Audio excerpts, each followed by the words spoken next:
तो क्लास 10 का सीबीएसई का टर्म 2 का हिंदी का सैम्पल पेपर है जो आपके सामने ही। चलिए शुरुआत करते हैं, देखते हैं किस तरह का ये पेपर है हमारा। तो दोस्तों इसका जो निर्धारित समय है, जो टाइम है, वो 2 घंटे का होगा और जो इसका मैक्सिमम मार्क्स होगा वो होगा 40 नंबर का। और दोस्तों लिखा हुआ है सामान्य निर्देश नंबर 1, इस प्रश्न पत्र में 2 खंड हैं, खंड का और खंड खा। नंबर 2, सभी प्रश्न अनिवार्य हैं, यथासंभव सभी प्रश्नों के उत्तर क्रमानुसार ही लिखिए। ठीक है दोस्तों। नंबर 3, लेखन कार्य में स्वच्छता का विशेष ध्यान रखिए। जो हमारा लिखावट है उसकी जो है ये राइटिंग को अच्छी होनी चाहिए, ठीक है, गोज मोज नहीं होनी चाहिए। नंबर 4, खंड का में कुल 3 प्रश्न हैं, दिए गए निर्देशों का पालन करते हुए इनके उप प्रश्नों के उत्तर दीजिए। नंबर 5, खंड खा में कुल 4 प्रश्न हैं, सभी प्रश्नों के साथ विकल्प भी दिए गए हैं, निर्देशानुसार विकल्प का ध्यान रखते हुए चारों प्रश्नों के उत्तर दीजिए। अब दोस्तों चलते हैं खंड का की तरफ। खंड का पाठ्यपुस्तक, खंड का पाठ्यपुस्तक व पूरक पाठ्यपुस्तक, ये दोस्तों 20 अंक का है। और प्रश्न नंबर 1 है, निम्नलिखित प्रश्नों के उत्तर 25 से 30 शब्दों में लिखिए। यानी जो हमारा आंसर होगा, जो हमारा उत्तर होगा वो 25 से 30 शब्दों के अंदर आपको लिखना होगा। ठीक है।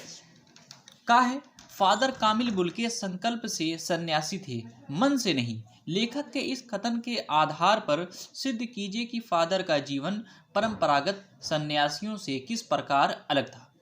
अब दोस्तों ये क्वेश्चन है, इसका आंसर आपको लिखना है और ये जो आंसर हो बहुत ज़्यादा बड़ा ना हो, 25 से 30 शब्दों के भीतर होना चाहिए। ठीक है, 25 से 30 शब्दों में होना चाहिए। खा है, फादर की उपस्थिति लेखक को देवदार की छाया के समान क्यों लगती थी, पाठ के आधार पर सिद्ध कीजिए। गा वाला है, क्या सनक सकारात्मक भी हो सकती है, सकारात्मक सनक की जीवन में क्या भूमिका हो सकती है, सटीक उदाहरणों द्वारा अपने विचार प्रकट कीजिए। घा, लखनवी अंदाज शीर्षक की सार्थकता तर्क सहित सिद्ध कीजिए। दोस्तों ये घा वाला क्वेश्चन था। और दोस्तों वीडियो को बिल्कुल भी स्किप ना करिए, आपके बहुत ही काम आ सकती है। अभी से प्रैक्टिस करेंगे, सैम्पल पेपर को देखते रहेंगे तो आपको बहुत ही आसानी पैदा हो जाएगी, आपको बहुत ज़्यादा फायदा हो सकता है। अब दोस्तों चलते हैं प्रश्न नंबर 2 में। निम्नलिखित प्रश्नों में से किन्हीं 3 प्रश्नों के उत्तर 25 से 30 शब्दों में लिखिए। का है, इन दोस्तों में किसी 3 को लिखना है। का है, उत्साह कविता के शीर्षक की सार्थकता तर्क सहित स्पष्ट कीजिए। खा है, इस सत्र में पढ़ी गई किस कविता में फागुन के प्राकृतिक सौंदर्य का वर्णन किया गया है, उसे अपने शब्दों में व्यक्त कीजिए। गा वाला है, इस सत्र में पढ़ी गई किस कविता में कोरी भावुकता ना होकर जीवन में संचित किए अनुभवों की अनिवार्य सीख है, कविता के नाम के साथ कथन की पुष्टि के लिए उपयुक्त तर्क भी प्रस्तुत कीजिए। नंबर घा, इस सत्र में पढ़ी गई किस कविता की अंतिम पंक्तियां आपको प्रभावित करती हैं और क्यों, तर्क सहित स्पष्ट कीजिए। तो दोस्तों का, खा, गा, घा, ठीक है, एक प्रश्न में 4 है और चारों में से कोई 3 करना है हमको। ठीक है दोस्तों, 6 नंबर का था वो। अब चलते हैं प्रश्न नंबर 3 की तरफ। निम्नलिखित प्रश्नों में से किन्हीं 2 प्रश्नों के उत्तर लगभग 60 शब्दों में लिखिए। यह भी दोस्तों 6 नंबर का है। का है, माता का अंचल पाठ में वर्णित बचपन और आज के बचपन में क्या अंतर है, क्या इस अंतर का प्रभाव दोनों बचपनों के जीवन मूल्यों पर पड़ा है, तर्क सहित स्पष्ट कीजिए। खा वाला है, जॉर्ज पंचम की नाक पाठ में निहित व्यंग्य को स्पष्ट करते हुए बताइए कि मानसिक पराधीनता से मुक्ति पाना क्यों आवश्यक है। गा वाला है, नदी, फूलों, वादियों और झरनों के स्वर्गिक सौंदर्य के बीच किन दृश्यों ने लेखिका के हृदय को झकझोर दिया, साना साना हाथ जोड़ पाठ के आधार पर उत्तर दीजिए। तो दोस्तों ये 3 क्वेश्चन था, का, खा, गा। इन तीनों में से किसी 2 का आंसर देना है जो 6 नंबर का है। ठीक है दोस्तों। अब चलते हैं दोस्तों खंड खा की तरफ। रचनात्मक लेखन खंड, ये दोस्तों 20 अंक का होगा खंड खा। ठीक है, अब चलिए देखते हैं इसका क्वेश्चन नंबर 4। निम्नलिखित अनुच्छेदों में से किसी एक विषय पर संकेत बिंदुओं के आधार पर लगभग 150 शब्दों में अनुच्छेद लिखिए। का, कोरोना काल और ऑनलाइन पढ़ाई। ठीक है दोस्तों। और इसमें जो है आप देख लें क्या क्या लिखा हुआ है। खा है मानव और प्राकृतिक आपदाएं, गा है सड़क सुरक्षा जीवन रक्षा। दोस्तों यहाँ पे 3 है, का खा गा। या तो आप कोरोना काल और ऑनलाइन पढ़ाई पर लिखिए, या तो आप मानव और प्राकृतिक आपदाएं पे लिखिए, या फिर आप सड़क सुरक्षा और जीवन रक्षा पर, सड़क सुरक्षा जीवन रक्षा पर आप लिखिए। तीनों में से जो भी आपको आसान लगे उसे आपको लिखना है। और ये दोस्तों ये वाला आंसर 5 नंबर का होगा क्वेश्चन, ठीक है। अब चलते हैं दोस्तों क्वेश्चन नंबर 5 की तरफ। आपकी चचेरी दीदी कॉलेज में दाखिला लेना चाहती हैं, किंतु आपके चाचा जी आगे की पढ़ाई ना करवाकर उनकी शादी करवाना चाहते हैं। इस बारे में अपने चाचा जी को समझाते हुए लगभग 120 शब्दों में एक पत्र लिखिए।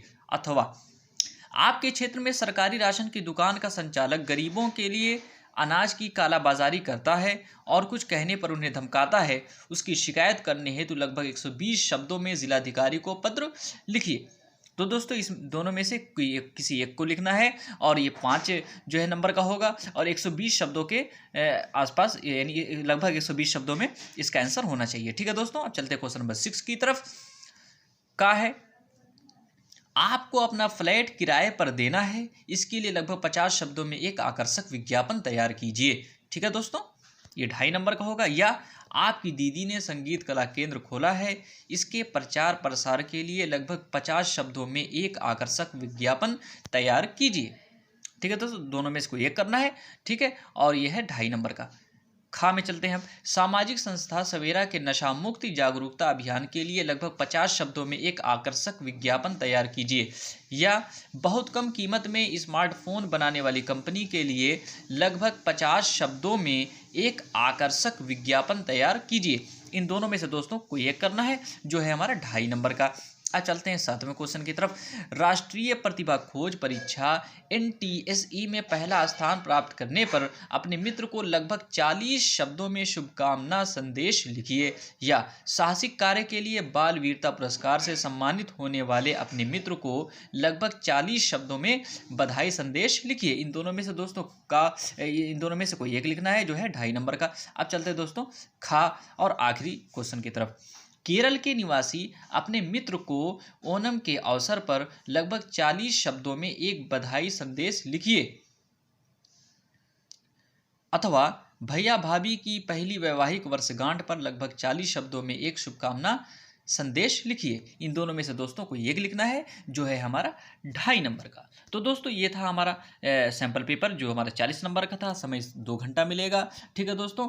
और दोस्तों अगर आपको कोई परेशानी हो और आपको ना समझ में आए तो आप हमारी वीडियो का कमेंट बॉक्स में जा करके ज़रूर कमेंट करें कि जो है आपको क्या परेशानी है। मैं उसको ज़रूर जो है रिप्लाई करूंगा। और अपना क्लास भी जो है डाल दें कि आप किस क्लास के पढ़ने वाले हैं। तो दोस्तों ये रहा सैम्पल पेपर हिंदी का, जो आपके सामने था। और दोस्तों इसी तरह से बारी बारी करके मैं हर सैम्पल पेपर को आपके सामने वीडियो के माध्यम से लाने की कोशिश करूंगा। और दोस्तों अगर आपने अभी तक हमारी वीडियो को लाइक नहीं किया तो दोस्तों ज़रूर से लाइक कर लीजिए। और दोस्तों अगर आपको वीडियो अच्छी लगी हो तो हमारी इस वीडियो को लाइक करें, शेयर करें और हमारे चैनल को सब्सक्राइब भी कर लें।